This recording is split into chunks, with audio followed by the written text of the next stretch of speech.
저는 오늘 대표팀 감독이라는 자리를 내려놓습니다. 기자들의 질문은 일절받지 않고 단 2분 만에 끝내버린 통보식 회견. 심지어 주머니에 손을 넣고 재빠르게 퇴장하는 모습까지.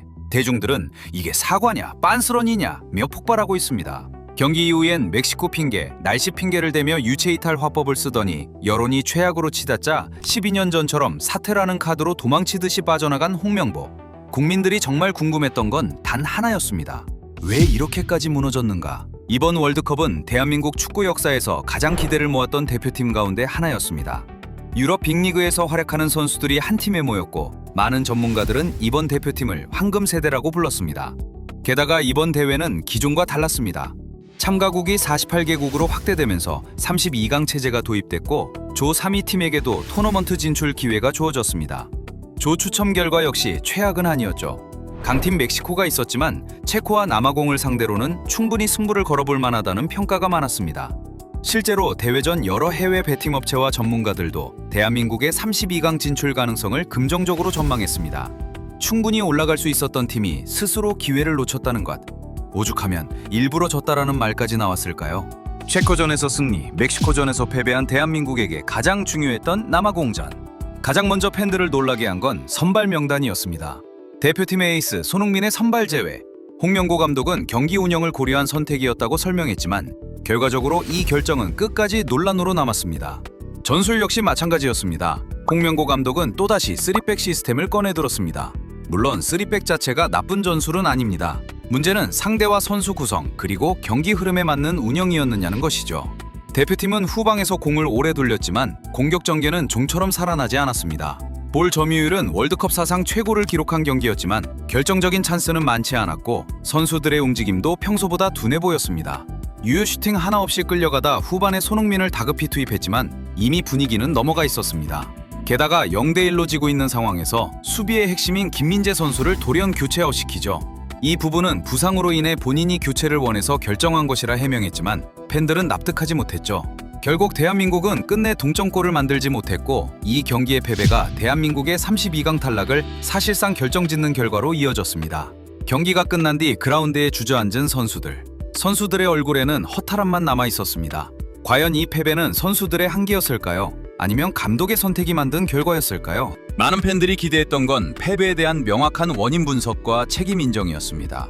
하지만 경기 직후 인터뷰에서 홍 감독은 가장 먼저 멕시코전 결과를 언급했고 고지대 환경과 더운 날씨 등 선수들이 겪은 어려움도 함께 설명했습니다.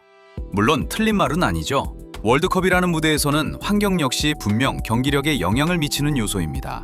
그런데 그건 이미 사전에 알고 준비를 해와야 했던 외부 요인일 뿐이죠. 팬들이 듣고 싶었던 이야기는 왜 손흥민은 선발이 아니었는지, 왜 남아공전에서 그런 전술을 선택했는지, 왜 반드시 승리가 필요했던 경기에서 공격적인 변화가 늦었는지. 그런 질문에 대한 명확한 설명을 기대했던 팬들에게 경기 후 인터뷰는 아쉬움으로 남았습니다. 무슨 말인지 이해할 수 없는 유체 이탈 화법이 전 국민적 분노에 기름을 부었고 국민들의 원성에 홍명보는 기자들의 질문도 받지 않은 채 통보식 사태로 회피하는 길을 택하였습니다. 그렇게 그는 물러났습니다. 약 38억의 봉사비를 받은 채 말이죠. 그리고 오늘 새벽 홍명보 감독은 대표팀 선수들과 함께 인천국제공항으로 입국하였습니다. 원정 월드컵을 마치고 귀국한 대표팀이었지만 이번에는 우리가 익숙하게 봐왔던 환영 행사는 없었습니다. 이는 2002년 이후 처음 있는 일입니다. 새벽 4시도 되지 않은 시간임에도 공항에는 적지 않은 팬들이 나와 있었습니다. 현장에서는 홍명보 나가라! 계약금 돌려줘! 라는 외침이 이어졌고 홍명보 감독은 취재진의 질문에도 답하지 않은 채 공항을 빠져나갔습니다. 네티즌들은 입국할 때가 전술이 제일 좋네. 계란 던질까봐 조현우를 방패막이로 세우냐? 라고 조롱하기도 했는데요. 책임을 져야 할 감독은 당당하고 무덤덤한 모습이었고 오히려 선수들이 고개를 들지 못하고 모습. 이게 맞는 건지. 대표팀 감독은 한국 축구의 방향을 결정하는 가장 중요한 자리입니다. 그렇기 때문에 결과만큼이나 과정 역시 국민들이 납득할 수 있어야 합니다.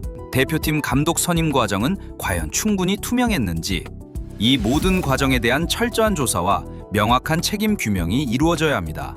만약 잘못이 있었다면 누구든 같은 기준으로 책임을 져야 하고 제도에 허점이 있었다면 반드시 개선해야 합니다.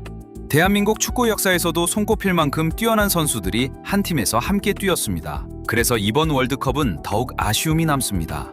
만약 이번에도 감독 한 명만 바뀌고 아무것도 달라지지 않는다면 4년 뒤 월드컵이 끝난 후에도 우리는 또다시 같은 질문을 하고 있을지 모릅니다.